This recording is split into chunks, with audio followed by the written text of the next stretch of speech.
My buddy Nick and I have known each other forever, at least since our college days.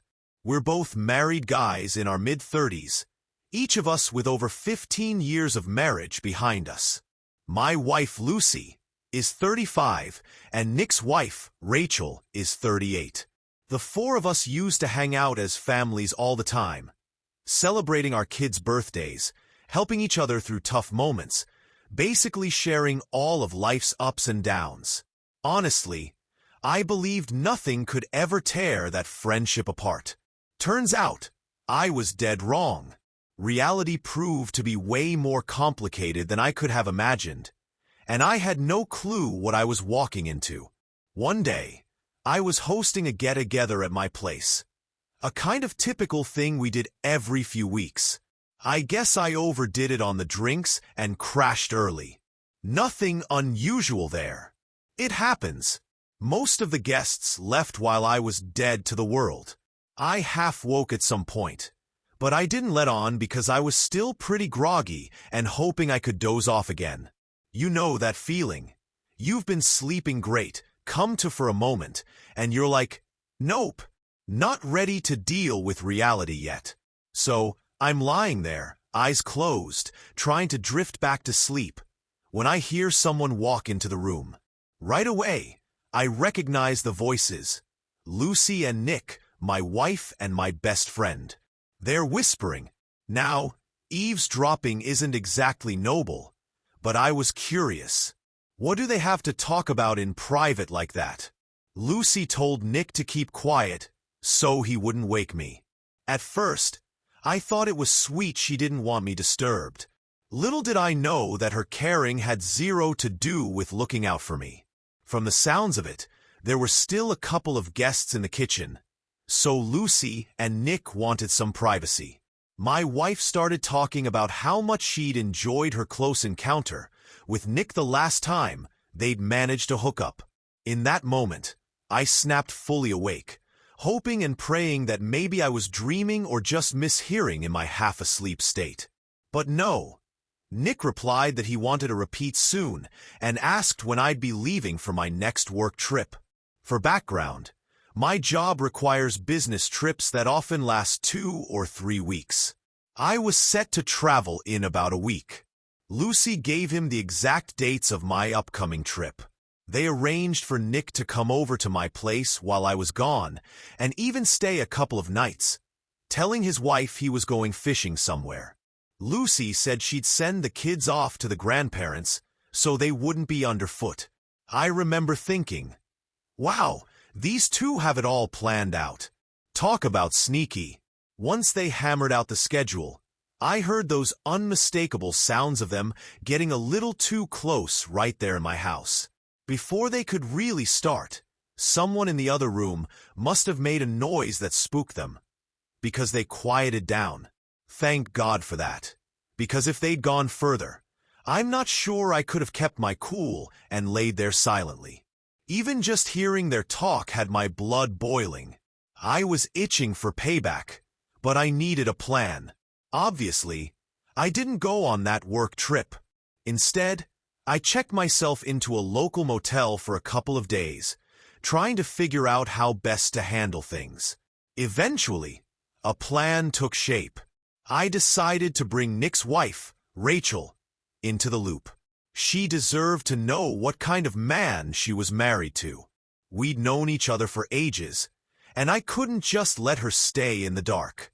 Before we start, tell us where you're listening from, and don't forget to like and subscribe. Let's enjoy this gripping story. So, here's what I did. On the day I was supposed to be out of town, I knew Lucy and Nick would be at my house. I called Rachel, telling her I had a big anniversary surprise for Lucy and wanted her help pulling it off. I even grabbed some flowers to make the story more believable.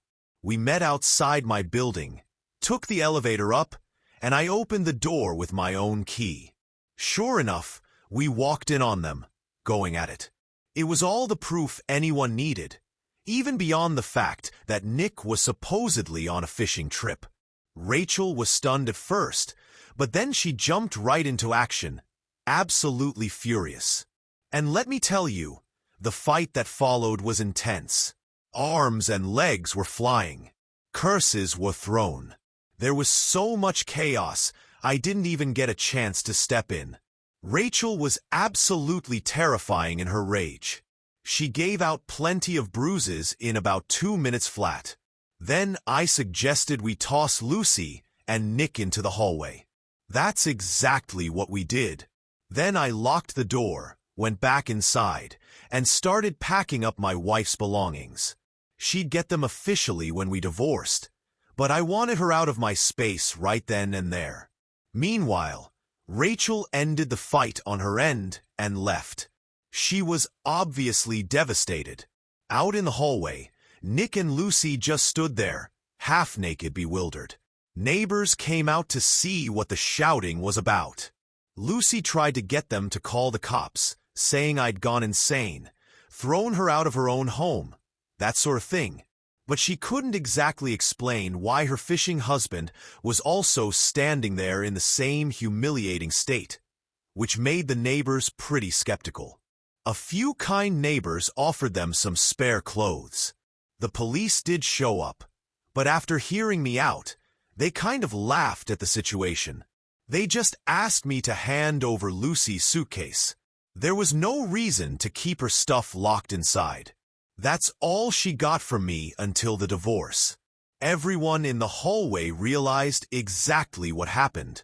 There was a lot of cursing, a lot of side-eyed glances from neighbors who put 2 and 2 together about the lovers.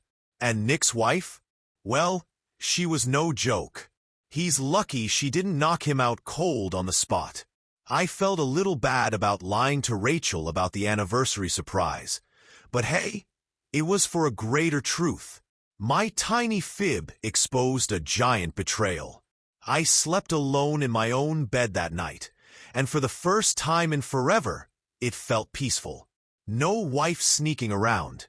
No best friend pulling the wool over my eyes. What happened next? Nick's wife filed for divorce and kicked him out. So he ended up crashing with relatives. Lucy had to stay with her own family.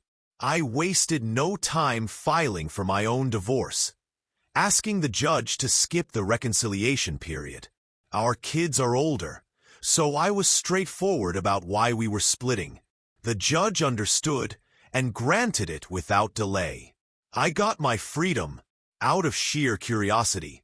I later asked Lucy exactly how long she and Nick had been hooking up. Her response in a text message floored me. She said she'd only been faithful for the first 2 years of our marriage. For over a decade, she'd been lying to me. I can't express how much that hurts, to realize you've been wearing horns for that long. But I couldn't keep fighting about it. I might have lost control and done something truly stupid. So I just accepted it and moved on. Looking back, our relationship had basically been dead for years. I just didn't realize it.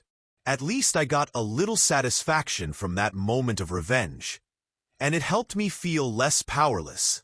Now, every year on the day my divorce was finalized, I celebrate it as my Independence Day. Sounds weird, I know, but it means a lot to me. I'm genuinely grateful I finally cut ties with that cheating wife and that backstabbing so-called friend. As for Nick, I have no idea what he's up to. I don't track him, and I don't care. After the divorce, our kids stayed with me. I've been supporting them both financially and emotionally ever since.